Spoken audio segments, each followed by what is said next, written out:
लोकतंत्र की जड़ों को मजबूत चुनाव करते हैं, जिसमें खाद पानी का काम जन भागीदारी के साथ साथ जो सियासी बयानबाजी है वो भी करती है। बिहार में इन दिनों चुनाव है, जिसको लेकर के तरह तरह से एक दूसरे पर बयानबाजी का दौर शुरू है। नमस्कार, मैं हूं वेंकटेश और आप देख रहे हैं लाइव सिटीज। बिहार में इन दिनों पोस्टर वॉर चल रहा है। विधानसभा चुनाव होने में अब कुछ ही समय का वक्त बचा है, जिससे पहले जो तमाम राजनीतिक दल हैं वो लगातार एक दूसरे पर पोस्टर के जरिए निशाना साध रहे हैं। आज इसी मुद्दे पर हमारे साथ बात करने के लिए हमारे साथ हैं वरिष्ठ पत्रकार रवि उपाध्याय सर। बहुत स्वागत है सर आपका। सर, हम इन दिनों बिहार में देख रहे हैं कि जगह जगह पर पोस्टर लगाए जा रहे हैं, पोस्टर लगा करके एक दूसरे पर निशाना साधा जा रहा है। इससे क्या मैसेज देने की कोशिश है?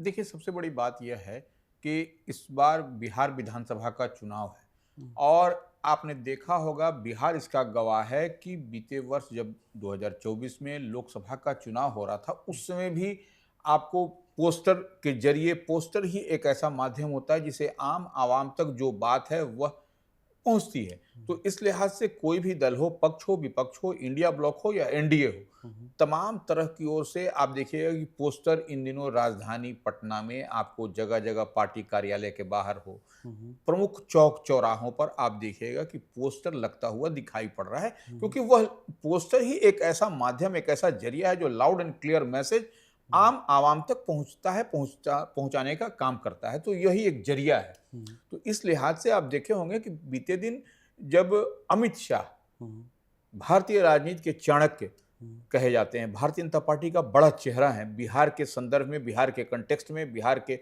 इसमें अगर बात करिएगा तो अमित शाह एक निश्चित रूप से एक डिसाइडिंग फैक्टर होते हैं। वो क्या करते हैं वो एनडीए फोल्ड में और भारतीय जनता पार्टी के लिए।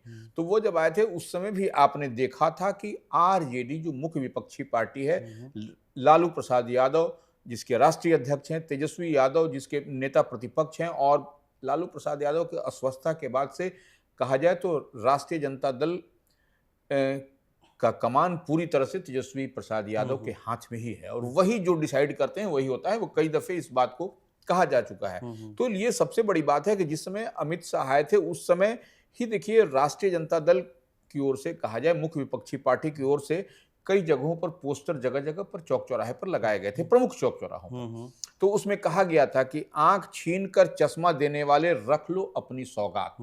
तो और उसके साथ में एक तरफ मुख्यमंत्री नीतीश कुमार का फोटो, जो जनता दल यूनाइटेड के राष्ट्रीय अध्यक्ष हैं, एनडीए फोल्ड के बड़े और कद्दावर नेता हैं। बिहार में उन्हीं के चेहरे पर इस बार चुनाव भी हो रहा है। कई दफा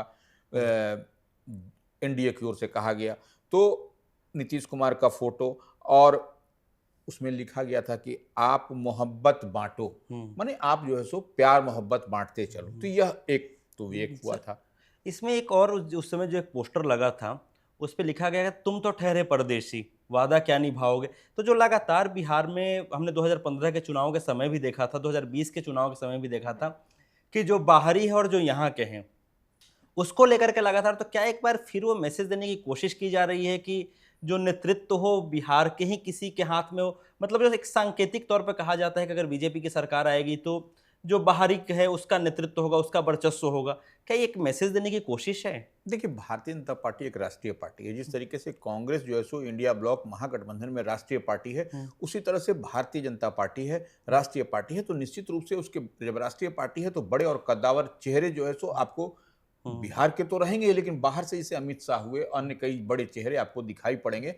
तो तुम हो परदेसी, वादा क्या निभाओगे, यह तो एक डायलॉग के रूप में कहा गया। और उस पर जो बीते दिन हम जिस पर किरकिरी भी हुई, जिस पर सटायरिकल वे में राष्ट्रीय जनता दल ने सवाल भी किया, पूछा भी, जो बिहार को बाढ़ मुक्त करने की बात अमित शाह ने कही थी कि बाढ़ मुक्त तो माने इंटरनेशनल मुद्दा रहा है, तो सब लोग जानता है, ये कहने की बात, दोहराने की बात जरूरत नहीं है। लेकिन जो पोस्टर के जरिए राष्ट्रीय जनता दल बराबर अटैकिंग मोड में है। और देखिए, राष्ट्रीय जनता दल ही नहीं, आपको जदयू की ओर से भी, एनडीए की ओर से भी लगातार एक दूसरे पर माने अटैक किया जा रहा है। राजनीतिक रूप से अटैक की हम बात करें तो ये देखिए, तो उसमें भी अब देखिए आरजेडी की ओर से कहा भी गया, नायक नहीं खलनायक की बात कही गई। माने वह किसको कहा जा रहा है यह समझा जा सकता है, किस पर वो कहा जा रहा है कि तुम हो परदेसी, वादा क्या निभाओगे, यह सब सटैरिकल वे में, यह सिर्फ जनता को मैसेज और आम आवाम को देने की बात है। अब देखिए आरजेडी की ओर से, और हम आरजेडी के पहले आ जाते हैं, उसके फिर जेडीयू के पर चर्चा करेंगे कि अब जैसे कुर्सी की बात होती है, चेयर को, जो भी मुख्यमंत्री होगा वह कुर्सी पर तो संभालेगा ही, जो भी हो, या तेजस्वी यादव हो, नीतीश कुमार हो, या जो भी हो। तो ये कुर्सी की जय, यह भी आरजेडी की ओर से नारा लिखा गया। बार बार पलटा हूं नीतीश कुमार, यह भी जो है सो आरजेडी की ओर से पोस्टर में कहा गया। और लेकिन उस पर तेजस्वी ने कहा भी था कि तेजस्वी ने कहा था, तेजस्वी की जो बात है, तेजस्वी ने की ओर से कहा गया कि बिहार मेरा परिवार है। इस तरीके से नेता प्रतिपक्ष जो विधान परिषद में है, और पूर्व मुख्यमंत्री राबड़ी देवी, बिहार की पहली कोई महिला अगर चीफ मिनिस्टर बनी तो राबड़ी देवी बनी, वह भी कहती हैं कि बिहार तो मेरा परिवार है। तो इस लिहाज से यह कई बार जो है सो नीतीश कुमार के बारे में तो कहा जाता है, और कहा क्या जाता है, यह फैक्ट भी है। आप जब भी देखिएगा कि मुख्यमंत्री वही रहते हैं। अब देखिए पक्ष और विपक्ष बदलता है, लेकिन नीतीश कुमार ही मुख्यमंत्री होते हैं, यह तो फैक्ट है, इसमें तो कहीं कोई दिक्कत नहीं है। आपको देखिएगा कभी महागठबंधन जो है सो सत्तारूढ़ माने रूलिंग पार्टी हो जाती है, कभी महागठबंधन जो सो विपक्ष में हो जाती है, कभी Bharatiya Janata party ruling party हो जाती है, कभी भारतीय जनता पार्टी विपक्ष में हो जाती है। ये बिहार का सिनेरियो बनता हुआ दिखाई पड़ रहा है। तो ये आरजेडी की ओर से कई तरीके के पोस्टर बिहार में इन दिनों दिखाई पड़ रहे हैं। और अब देखिए जदयू की ओर से, जो जनता दल यूनाइटेड है, नीतीश कुमार की पार्टी है, जिसके राष्ट्रीय अध्यक्ष नीतीश कुमार हैं, उनकी ओर से भी कहा गया है, जंगल राज पर अत्याचार भूलेगा नहीं बिहार, क्यूआर कोड के साथ। क्यूआर कोड का मतलब यह है कि जैसे आप पैसे का ट्रांसफर गिव एंड टेक करते हैं तो क्यूआर कोड होता है, आप उसको क्यूआर कोड में जाकर के, तो क्यूआर कोड के साथ कुछ दिन पहले ये पोस्टर लगा था बिहार में, राजधानी पटना में, कि जंगल राज पर अत्याचार भूलेगा नहीं बिहार। तो ये कहने का मतलब देखिए, जंगल राज कहने का मतलब कि वह जब एकीकृत बिहार होता था, उसको ऐसे भी समझा जा सकता है कि जब लालू प्रसाद यादव और राबड़ी देवी का कार्यकाल था आरजेडी का, उस कालखंड को याद कराने की बात कही जाती है, जंगल राज पर अत्याचार भूलेगा नहीं बिहार, क्यूआर कोड के साथ, कि माने आप क्यूआर कोड में आप स्कैन करिए, सब कुछ आपको दिखाई पड़ जाएगा। यही उसका ये था, और जगह जगह पोस्टर लगाया गया था। लेकिन अच्छा, अब देखिए दूसरा पोस्टर भी आरजेडी की ओर से लगा, एकता की रोशनी, नफरत की हार। हाँ, शांति और सद्भाव का बिहार जेडीयू ने ये पोस्टर लगाया। हाँ, तो ये नीतीश कुमार के टेन्योर को बताता है कि नीतीश कुमार का जो मुख्यमंत्रित्व काल रहा, जब से लेकर के डबल इंजन की सरकार रही, जब से नीतीश कुमार मुख्यमंत्री रहे, तो एकता की रोशनी जली पूरे बिहार में, नंबर एक, और नफरत की हार हुई, और शांति और सद्भाव का माहौल बिहार में दिखाई पड़ा। और इसको आप ऐसे भी कनेक्ट कर सकते हैं कि इसके पहले आप देखिए कि कई पोस्टर भी लगे, हालांकि पोस्टर किसने लगाया, कौन लगाया, यह पता नहीं चल रहा है, लेकिन जब एकीकृत बिहार होता था उस समय लालू प्रसाद यादव के कार्यकाल, आरजेडी के कार्यकाल को जिस तरीके से उन्माद की बात कही जाती है, जो फैलाया गया, उस पर भी कई तरीके से पूरा सिलसिलेवार ढंग से कई जगहों पर यह सब लिखा पड़ा हुआ है। तो यह सब भी आपको लगातार दिखाई पड़ रहा है।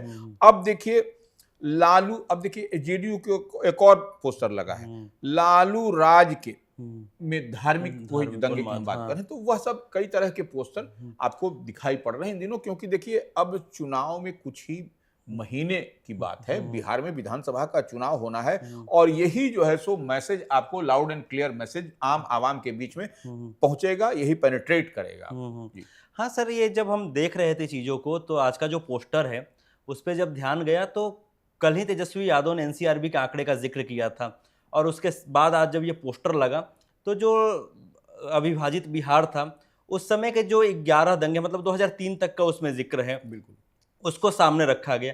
अच्छा सर, जब पोस्टर की बात हो रही है, तो एक पोस्टर कभी कभी, हमेशा तो वायरल नहीं होता है, लेकिन कभी कभी बहुत होता है, नीतीश सबके हैं। क्या आज भी ऐसा लगता है कि वो सबके हैं? देखिए ये तो एक राजनीति में एक परसेप्शन बनाने की बात होती है, उसी परसेप्शन को आदमी मार्केट में उसको प्रोड्यूस करता है, माने इसको इस तरीके से हम लोग समझे तो नीतीश सबके हैं। यह तो निश्चित रूप से यह पहले कालखंड में चला और वही आज भी चल रहा है कि नीतीश सबके हैं, माने सबके कहने का मतलब हर समाज, हर वर्ग, हर तबके के लिए नीतीश कुमार है। यह एक बड़ी बात है। और इन दिनों आप देखिएगा कि बीते दिन जो हम लोग चर्चा कर रहे थे कि वो उसमें था कि नीतीश कुमार के पुत्र की चर्चा हो रही है, बड़ी जोर शोर से हो रही है, बड़ी जोर शोर से हो रही है कि वह अब राजनीति में उनकी एंट्री होने वाली है, अब राजनीति में आने वाले हैं निशांत कुमार। ऐसी इच्छाएं माने जो पार्टी के कार्यकर्ता हैं, जदयू के कार्यकर्ता हैं, जदयू के पुराने समय से जो खेवनहार रहे हैं, उन लोगों की इच्छा है कि निशांत कुमार अब जिम्मेवारी संभालें जदयू की, क्योंकि निशांत कुमार की जो लीगेसी की बात होती है कि वह पढ़े लिखे इंजीनियर हैं, जिस तरीके से नीतीश कुमार इंजीनियर हैं, तो यह लेकिन हालांकि निशांत कुमार अब संभालेंगे कि नहीं, यह तो कई दफे जदयू की ओर से भी क्लियर किया गया है कि वह जिम्मेवारी कौन संभालेगा। तो निशांत कुमार के ऊपर ही निर्भर करता है कि वह संभालेंगे कि नहीं, क्योंकि देखिए नीतीश कुमार का नेचर और सिग्नेचर परिवार और परिवारवाद को बढ़ाने का नहीं है, इस बात को आप मान के चलिए। इसलिए निशांत कुमार को ही जो है सो डिसाइड करना होगा। और बीते दिन आपने देखा भी था कि जेडीयू का जो प्रदेश मुख्यालय है उसके मुख्य प्रवेश द्वार पर बड़ा बैनर निशांत कुमार के आने का, माने पार्टी में शामिल होने का डिमांड किया गया था, वह लगा हुआ था। उसके बाद से जब निशांत कुमार के लिए एक और बात कहा गया कि बिहार की मांग सुन लिए निशांत कुमार, बहुत बहुत धन्यवाद। तो ये सब चल रहा है, यही सब देखिए मार्केट में यही परोसा जा रहा है, बाजार में यही सब चल रहा है, क्योंकि इस बार 2025 में इस बार चुनाव होना है बिहार विधानसभा का। तो ऐसे में यह भी एक शहमात का खेल अगर हम कहें तो यह भी है कि इसके जरिए आप कहां तक मैसेज आम आवाम को दे सक रहे हैं और देने में सफल होते, तो यह एक बड़ा मैसेज होगा। हाँ, बहुत लोगों ने कहा कि निशांत कुमार जो है वो 14 अप्रैल के बाद, चूंकि खरवास का महीना जो है बीत रहा है, उसके बाद आएंगे। इसका मतलब क्या, कितना अंदेशा है कि वो आएंगे नहीं आएंगे, या फिर एक वो नैरेटिव सेट किया जा रहा है? क्योंकि जब निशांत कुमार के आने का जिक्र हुआ तो जो आरजेडी से कई नेता हैं उन्होंने भी उनका स्वागत किया और कहा कि आना चाहिए। बिल्कुल। तो ये क्या मतलब, उम्मीद है कि आएंगे या फिर नैरेटिव सेट किया जा रहा है? आरजेडी के कई नेताओं ने कहा है कि निशांत कुमार को आना चाहिए, वह एक अलग बात है। हम बार बार एक बात कहते हैं कि यह डिसीजन, यह निर्णय निशांत कुमार और उनके पिताश्री जो जेडीयू के राष्ट्रीय अध्यक्ष हैं नीतीश कुमार और बिहार के मुख्यमंत्री, उन्हीं को लेना है कि वो निशांत कुमार राजनीति में आएंगे कि नहीं, तो तभी जाकर के बात बनती हुई दिखाई पड़ेगी। लेकिन हालांकि जदयू के तमाम जो बड़े कार्यकर्ता हैं, जो पुराने समय से जदयू के साथ में खड़े हैं मजबूती के साथ सिपाही के रूप में, उन लोगों की तो यह दिली ख्वाहिश है कि निशांत कुमार आए और पार्टी की सेवा करें। क्योंकि देखिए निशांत कुमार के आने से यह जो परिस्थिति जो बार बार जो जदयू के अंदर बनती है, वह आपको बनती हुई नहीं दिखाई पड़ेगी। सर, आपने इस महत्वपूर्ण चर्चा में हमें वक्त दिया। सियासत की इबारत पे ऐसे ही तमाम चीज़ें उकेरी जाती हैं, क्योंकि जो सह और मात की लड़ाई है वो हमेशा चलती रहती है। बिहार के इस समय चौसर पर सिर्फ एक बिसात बिछाई जा रही है कि जो 2025 का विधानसभा का चुनाव है उसमें जो अपना इक्का है वो चल जाए, और शतरंज में चाहे जो भी हो, लेकिन जो अपने प्यादे हैं वो सारे के सारे प्यादे सफल हो जाएं। ऐसे ही तमाम राजनीतिक विश्लेषण और खबरों के लिए देखते रहिए लाइव सिटीज़। शुक्रिया।